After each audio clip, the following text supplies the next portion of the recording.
नमस्कार, स्वागत है आपका और मैं हूं आपके साथ सपना दीपक मद्देशिया। बुलेटिन का आगाज करेंगे, लेकिन उससे पहले सीधे लिए चलते आपको राजस्थान, जहां विधानसभा की कार्रवाई जारी है। और प्राधिकरण उस फाइल को रोक के बैठ जाएगा कि नहीं, हम वहां चेक करेंगे पानी कितना नीचे है, कितना गहरा है, क्या है। तो उस टाइम तक वो पानी की व्यवस्था क्या करेंगे। रोज लोग हम और आपके पास आएंगे कि हमारे यहां पानी की समस्या है। इसलिए ये मेरे ख्याल से ये जो आप बिल लेके आए हो ये ठीक नहीं है, इसमें सुधार किया जाए। पहले जैसे बहुत सारे लोग पानी के लिए प्याऊ लगाते थे, पहले जैसे अभी माननीय सदस्य ने कहा कि बावड़ी खुदाते थे, जोड़े खुदाते थे, कुएं खुदाते थे। इसी तरीके से बहुत सारे लोग हैं दानदाता, वो पानी की व्यवस्था करने के लिए अपने पैसों से कॉलोनियों में, ढाणियों में, जो दूर दराज जो गांव बसे हैं उनमें पानी की व्यवस्था के लिए कुआं खुदाते हैं अपने पैसों से कि भाई ठीक है, मैं इस मोहल्ले में एक कुआं खुदा देता हूं, आप लोग इससे पानी पियो। अब वो कुआं कैसे खुदवाएगा, वो ट्यूबवेल कैसे खुदवाएगा, क्योंकि प्राधिकरण उसको परमिशन नहीं देगा, तो वो खुदेगा नहीं। दूसरा, जो मैं आज ही माननीय मंत्री महोदय को लिस्ट दी है कि मेरे विधानसभा क्षेत्र में 39 ओपन वेल हैं, कुएं हैं आज भी। वो कुओं की जगह हम लोग दूसरा ट्यूबवेल बनाना चाहेंगे, पीएचडी बनाएगी सरकार की तरफ से बनेगा, मंत्री जी सैंक्शन देंगे। तो फिर वही पीएचडी प्राधिकरण के पास जाओ कि प्राधिकरण परमिशन देगा तब बनाएंगे, प्राधिकरण फिर परमिशन नहीं देगा। इसलिए ये जो पानी पर आप जो एक बैठा रहे हो ना, एक जेल नुमा कि नहीं पानी भी हमको पूछ के ही पियोगे, ये जनता के साथ बहुत बड़ा कुठाराघात है। अरे पानी की तो परमिशन दो जनता को, आप पानी नहीं पीने दोगे, आप बिजली नहीं दोगे, आप सड़क नहीं बना के दोगे, आप चिकित्सा की सुविधा नहीं दोगे। एक पानी बचाता है कि अपनी मर्जी से कुआं खोद करके एक आदमी पानी निकाल करके अपना पी सकता है, अपने काम में ले सकता है, उसके ऊपर भी आप पैरा बैठा दिया कि नहीं हम कहेंगे तभी आप पानी कुआं खोदोगे और पानी पियोगे। ये तो सरासर जनता के साथ कुठाराघात है।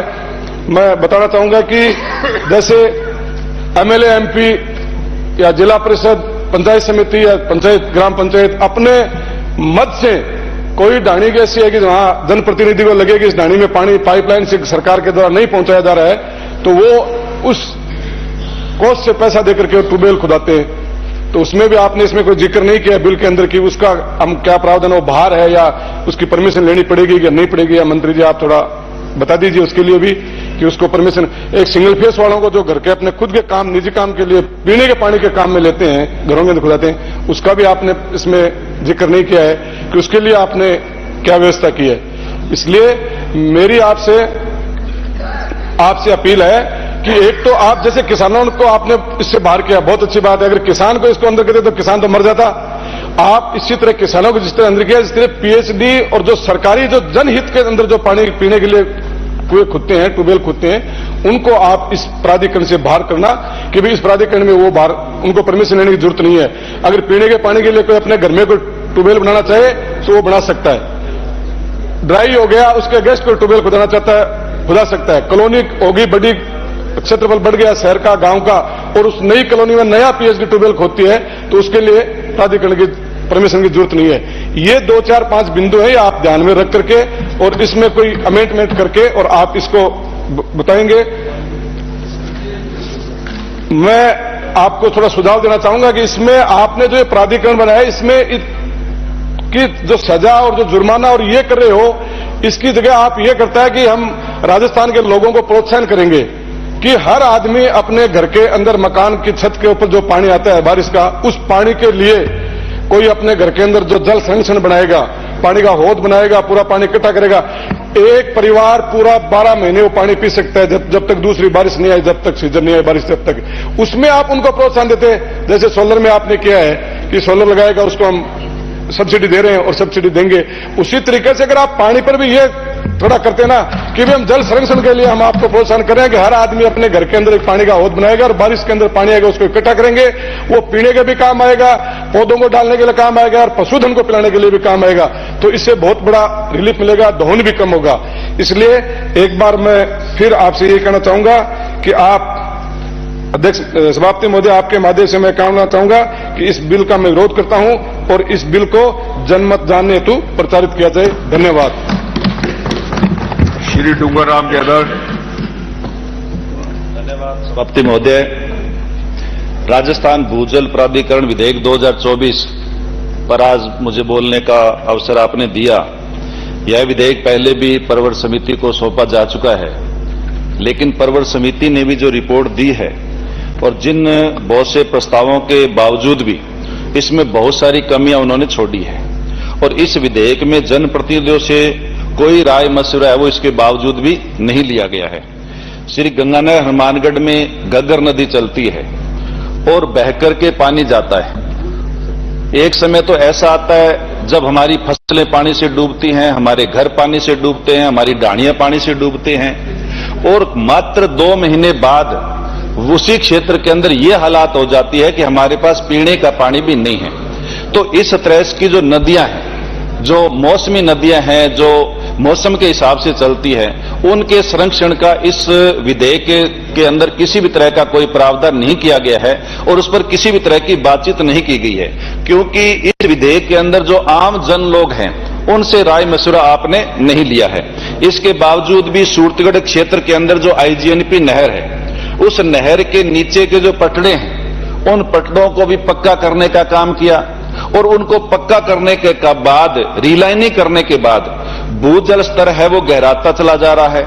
जो किसान ट्यूबवेल लगा करके 1 इंची जो भूमि है जिसमें नहर का पानी नहीं लगता, बिरानी भूमि है, उसके अंदर जो किसान ट्यूबवेल लगा करके अपना टाइम पास करते थे, वो किसान आज बर्बाद होने की कगार पर उस क्षेत्र के अंदर आ रहा है। सूरतगढ़ पीलीबंगा क्षेत्र के अंदर एक तरफ तो दोहन की वजह से स्थिति गंभीर है, लेकिन दूसरी तरफ सेम की वजह से पानी के अंदर जमीनें डूब गई हैं। बहुत से गांव डूब गए, बहुत से खेत डूब गए और वो सारे के सारे किसान आज बर्बाद हो रहे हैं। तो इस पर भी इस विधेयक के अंदर किसी भी तरह की कोई बातचीत, ऐसे जो जगह है उस पर किसी भी तरह की कोई बातचीत इस विधेयक के अंदर नहीं की गई है।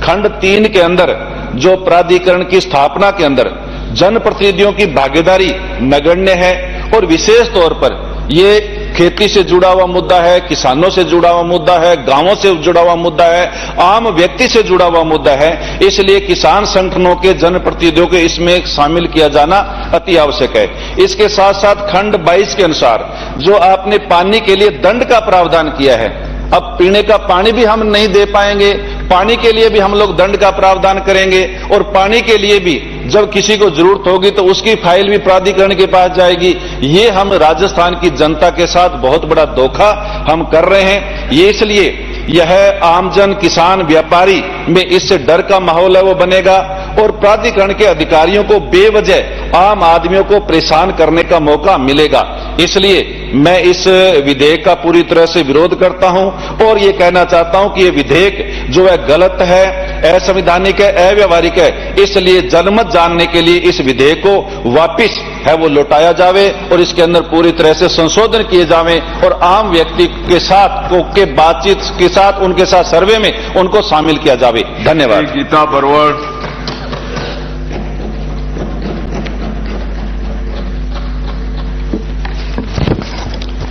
सभापति महोदय, आपने मुझे राजस्थान भूजल संरक्षण प्रबंधन प्राधिकरण विधेयक 2024 का बोलने का मौका दिया, इसके लिए आपका बहुत बहुत धन्यवाद।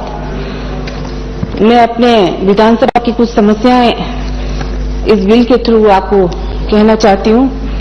मेरे भोपालगढ़ में पेयजल की स्थिति अभी बहुत खराब है और आगे गर्मी भी आने वाली है। जब अभी हालात इतने खराब हैं तो आगे गर्मी आने के बाद क्या हालात होंगे। अभी भी जनता पूरी एक एक घर में पानी की समस्या हो रही है और इसके लिए इतने अवैध कनेक्शन हो रखे हैं कि जनता को आधे को पानी मिलता है और आधी को नहीं मिलता है और लोग टैंकर भरवा के बेच रहे हैं, लेकिन लोगों को पानी नहीं मिल रहा। इस मेरी समस्या का समाधान कैसे हो सकता है, आप इसकी समस्या का समाधान किस तरह से करेंगे, इस बिल में इसका कोई भी प्रावधान नहीं आया हुआ है। भूजल संरक्षण प्रबंधन प्रणाली में सजगता और जागरूकता की भी कमी है। मेरे विधानसभा क्षेत्र भोपालगढ़ में वर्तमान में मेंटेनेंस कारण ट्यूबवेल बंद पड़े हैं, उनको वापस चालू किया जाए। अगर वह अनफीजेबल है तो सरकार उसको बंद करके उनके गड्ढे भी नहीं भरवा रही है और वो गड्ढे वैसे के वैसे पड़े हैं और रोज ये समस्या आ रही है कि बोरवेल में बच्चे वगैरह घिर जाते हैं। साथ ही गोपालगढ़ में क्षेत्र में बांध, तालाब, झीलें मुख्य ग्रामीण क्षेत्र की जीवनदायिनी संरचना, उन बांध, तालाब, झीलों को चिन्हित किए जाकर भारत सरकार व राज्य सरकार के सहयोग से रिपेयर, रिनोवेशन, रेस्टोरेशन की जाने की बहुत ज्यादा आवश्यकता है। मैं आपसे निवेदन करूंगी कि ये मेरे क्षेत्र की समस्या का आप समाधान कराएं। तालाब, बांध को चिन्हित करके रिपेयर, रिनोवेशन, रेस्टोरेशन करवाने की मैं आपसे निवेदन करती हूं। जब पानी की समस्या इसी तरह से रहेगी और अवैध कनेक्शन भी रहेंगे और टैंकर जब इसी तरह से भराए जाएंगे तो टैंकर माफिया भी बढ़ जाएंगे और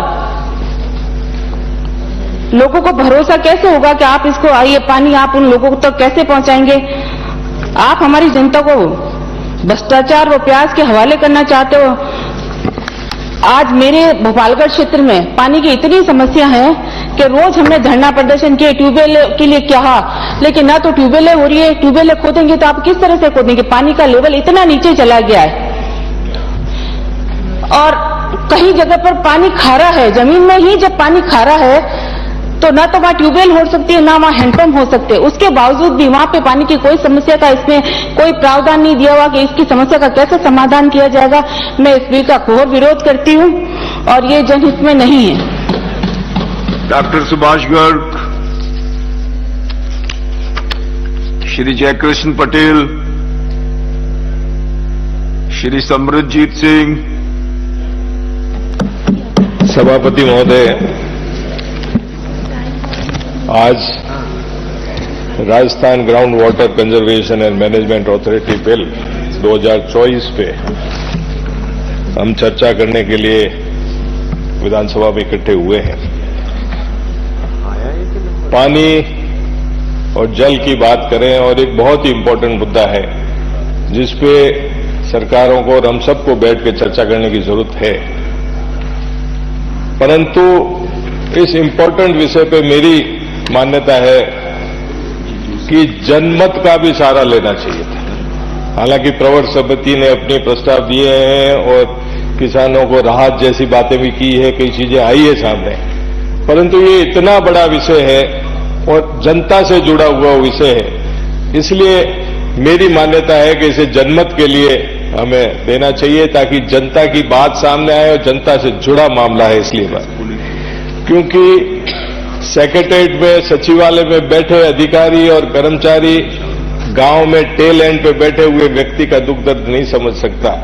उस दुख दर्द को हमें सुनना चाहिए, उनकी बातों को लाके विस्तार में चर्चा करके इस बिल को लाना चाहिए ताकि अच्छी स्कीम बना सकें, अच्छा बिल बना सकें और लोगों को ज्यादा से ज्यादा फायदा हो। एसेंशियल कमोडिटी है, आज हर व्यक्ति को जल की जरूरत होती है, जल बिन जीवन सूना है।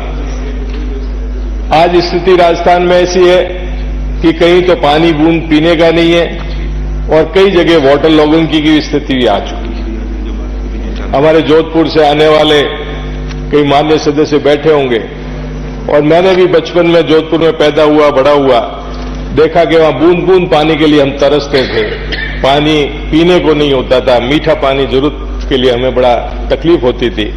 और आज विकास के जरिए, इंदिरा नहर के जरिए स्थिति ये हो गई, पहले तो जवाई बांध से ट्रेन से पानी लाया जाता था जोधपुर में पीने के लिए, पाली से। आज स्थिति है वहां पे वाटर लॉगिंग होगी। आज अगर आप ट्यूबवेल खोदने की इजाजत नहीं देंगे तो वहां तो अंडरग्राउंडों में पानी की समस्या, पानी ऊपर आ रहा है। तो दो विपरीत परिस्थितियों में हम लोग बैठे हैं। आज सांचौर है, सांचौर में भी नर्मदा का पानी आया तो आज वाटर लॉगिंग की समस्या कई इलाकों में आ गई। तो अब आप ये कानून जो बनाने आ रहे हैं कि हम कुएं खोदने की इजाजत देंगे, परमिशन लेनी पड़ेगी हर चीज में, तो ये एक नया इंस्पेक्टर राज की तरफ हम बढ़ते जा रहे हैं। इसलिए मेरा निवेदन है कि इस चीज पे हमें सोचना पड़ेगा। ऑलरेडी इंस्पेक्टर राज तो चल ही रहा है, डार्क जोन के नाम पे किसानों को वैसे ही ट्यूबवेल खोदने नहीं दिए जा रहे, तकलीफ होती है। रोज फोन आते हैं कि साहब आज वहां पानी रोक दिया गया, हमें पैसे देने पे पटवारी को, आरआई को, तहसीलदार को जब जाके परमिशन मिलती है। तो एक नया इंस्पेक्टर राज इस बिल के जरिए आप जो लाने जा रहे हैं, इसके लिए मैं अनुरोध करूंगा कि जनमत जानने के लिए आप इसे भेजेंगे तभी होगा। अलग अलग खंड मैंने तो यूं बैठे बैठे देखे और मुझे लगा कि इन खंडों में भी कई जगह हमें सोचने की जरूरत है। चाहे डिस्ट्रिक्ट कमेटी मैनेजमेंट की बात हो, उसके अंदर भी हमने कोई क्लियरिटी नहीं दी अभी तक। चाहे आपने पावर्स एंड फंक्शंस की बात की है, आपने restriction on the utilisation of ground water, क्या पैमाना तय करेंगे आप लोग इस पे? इसका कोई मापदंड कैसे तय करेंगे? और उसको तय कराने के चक्कर में एक नया इंस्पेक्टर राज वापस शुरू हो जाएगा, भ्रष्टाचार बढ़ेगा। Registration, drilling, registration of all type of drilling rigs, तो जो मशीनें हैं आधा टाइम तो आपका उनको रजिस्ट्रेशन करने में चला जाएगा और नहीं आएगी उनको करने लग जाओगे। इसमें एक लाइन और कही गई, ड्रिल्ड और already dug structures for extraction of ground water without registration, उनके ऊपर आप कार्रवाई करने जाओगे जो खोद चुके हैं पहले से। अब कैसे करोगे इन चीजों का? इन चीजों पे भी हमें सोचना पड़ेगा। आपने टैरिफ की बात की 16वें खंड में, tariff for use of disposal of ground water, इसमें भी किस तरह से पैमाना तय करेंगे आप? आज भी मीटर के बिल आते हैं वगैरह आते हैं, तो मुझे तो कोई स्पष्ट इसकी नीति कोई दिखी नहीं है। तो इन चीजों को सोचने की जरूरत है आप लोगों को। सरकार को पानी जैसे विषय में खंड 22 में पनिशमेंट ऑफ ऑफेंसेस, और इसके लिए for the first offence fine up to 50,000 rupees, और उसके बाद 1 लाख और दोनों हो जाएगा। क्या इसमें कोई रणनीति है? क्या है आपकी बातें? सब चीजें खुल के सामने आनी चाहिए, जनता के बीच जानी चाहिए बातें, जनता को भी पता होना चाहिए। ऐसा नहीं है कि ये पानी की समस्या के लिए हम चिंतित नहीं है चिंतित, पर इन चीजों को देखना। एक कॉग्निजेंस ऑफ ऑफेंस खंड 23 में, कोर्ट में नहीं जा सकते। क्यों साहब नहीं जा सकते कोर्ट में? जनता के साथ कहीं अन्याय होगा, क्या आपके अधिकारी या जो भी आपका बोर्ड होगा वो इतना पाक साफ होगा कि सही निर्णय कर लेगा सारे के सारे? इस चीज पे भी सोचने की हमें जरूरत है। मेरा कुल मिला के सरकार से आपके मार्फत ये निवेदन है कि इस बिल को जनमत जानने के लिए भेजें, ताकि हम ज्यादा से ज्यादा इनपुट ले सकें और उस इनपुट के जरिए पानी बचाने के लिए, वाटर कंजर्वेशन के लिए, जैसा कि इस बिल के नाम से हम लोग वाकिफ हैं, ज्यादा से ज्यादा फायदा कर सके। मैं नहीं कहता कि इसमें सोचने की जरूरत नहीं है, जरूरत है, पर इसको और अच्छी तरीके से सोचें ताकि राजस्थान की जनता को ज्यादा से ज्यादा फायदा हो सके। धन्यवाद। श्रीमती दीप्ति किरण माहेश्वरी। माननीय सभापति महोदय, आपने मुझे प्रवर समिति द्वारा प्रतिवेदन राजस्थान भूजल संरक्षण और प्रबंध प्राधिकरण विधेयक 2024 पर बोलने का अवसर प्रदान किया, उसके लिए बहुत बहुत धन्यवाद। माननीय सभापति महोदय, मुझसे पहले भी सभी मेरे साथियों ने अपने अपने विचार भूजल के ऊपर रखे और कई बातें कही गई। इस बात में कोई दोहराए नहीं कि राजस्थान जितना बड़ा प्रदेश है उस हिसाब से अगर हम देखें कि पानी की जो यहाँ पे समस्या है वो एक बहुत बड़ी समस्या हमारे अंदर है। करीबन 302 ब्लॉक जो राजस्थान के हैं उसमें 250 ब्लॉक डार्क जोन में घोषित करे हुए हैं। तो भूजल की जो समस्या है वो हमारे यहाँ पर एक बहुत महत्वपूर्ण समस्याओं में से एक है।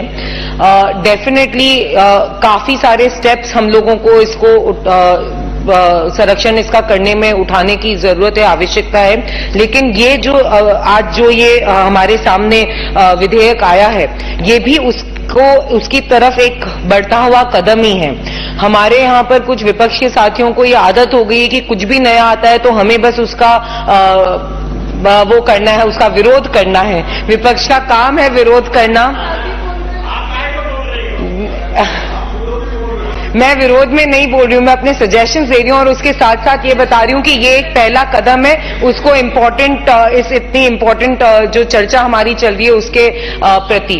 उसके साथ साथ मैं आपके सामने ये भी लाना चाहूंगी कि विधेयक तो आया ही है, इसके साथ साथ सबसे पहले, क्योंकि पॉइंट्स अब आपने बात रखी है तो मैं उसी बात को कंटिन्यू करते हुए बोलूंगी कि जो राज्य सरकार है हमारे आदरणीय भजन लाल जी, ऑलरेडी इन्होंने मुख्यमंत्री जल स्वावलंबन अभियान जो कि एक क्रांतिकारी पहल है, उसके माध्यम से कितने तालाब, चेक डैम, अनीकट आदि बनाए जा रहे हैं, जिनसे रेन वाटर हार्वेस्टिंग के साथ साथ ग्राउंड वाटर भी रिचार्ज हो रहे हैं, जो कि एक महत्वपूर्ण कदम है। हम जब भूजल की बात करें कि हमें ग्राउंड वाटर का लेवल बढ़ाना है, तो वो लेवल बढ़ाने के लिए हर कदम जरूरी है। यहाँ पर इस सदन पर ही बैठकर बहुत सारे जनों ने, अलग अलग हमारे विपक्षी साथियों ने इस बात को रखा कि पेड़ क्यों उगा रहे हो, पेड़ क्यों उगा रहे हो। मैं आपको एक बात बताना चाहूंगी और उसमें सिर्फ मैं आपके 30 सेकंड लूंगी कि मेरी ही विधानसभा में पिपलांतरी कर एक गांव है जहां पर पूरा वो माइनिंग क्षेत्र हुआ करता था।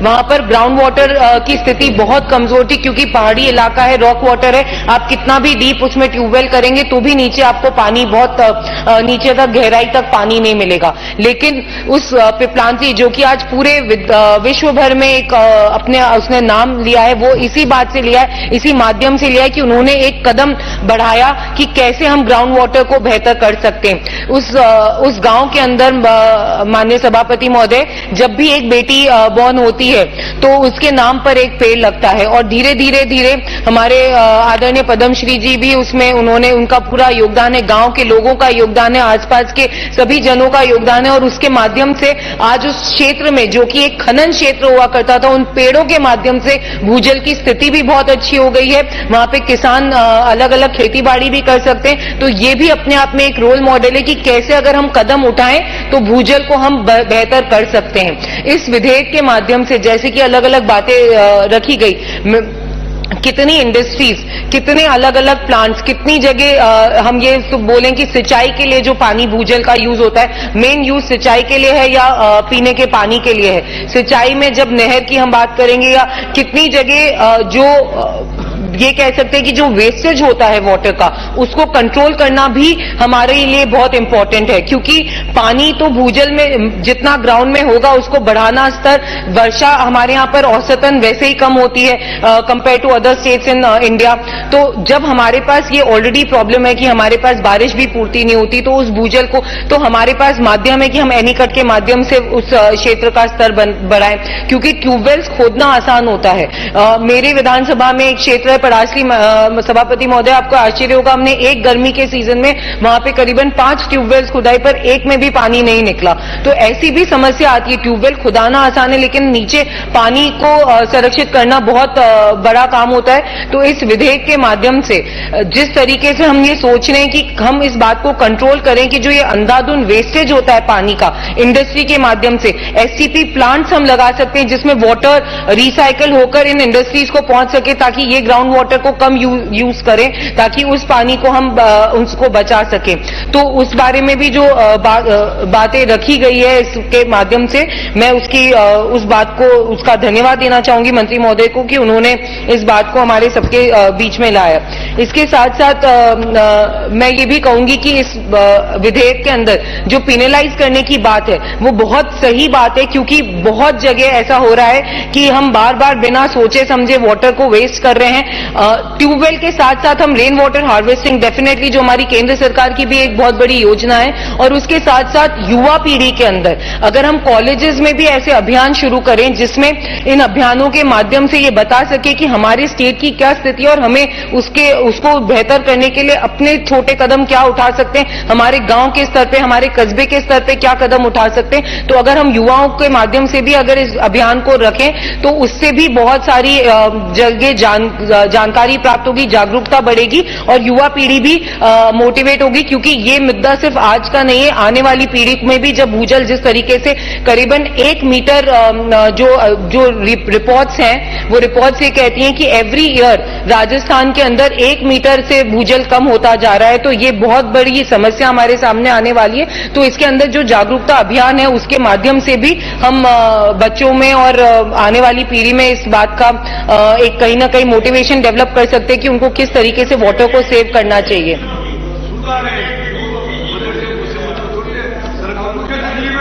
आपने बोला तो हमने तो आपको नहीं डिस्टर्ब किया, तो चर्चा है ये तो ये सीधी तस्वीरें आपको दिखा रहे थे जहां पर राजस्थान का बजट सत्र जो है वो जारी है। और ऐसे में आपको बता दें कि आज से राजस्थान विधानसभा का बजट सत्र आज से चौथे चरण में प्रवेश कर चुका है। फिलहाल मेरे साथ इस बुलेटिन में इतना ही। लीजिए इजाजत, नमस्कार।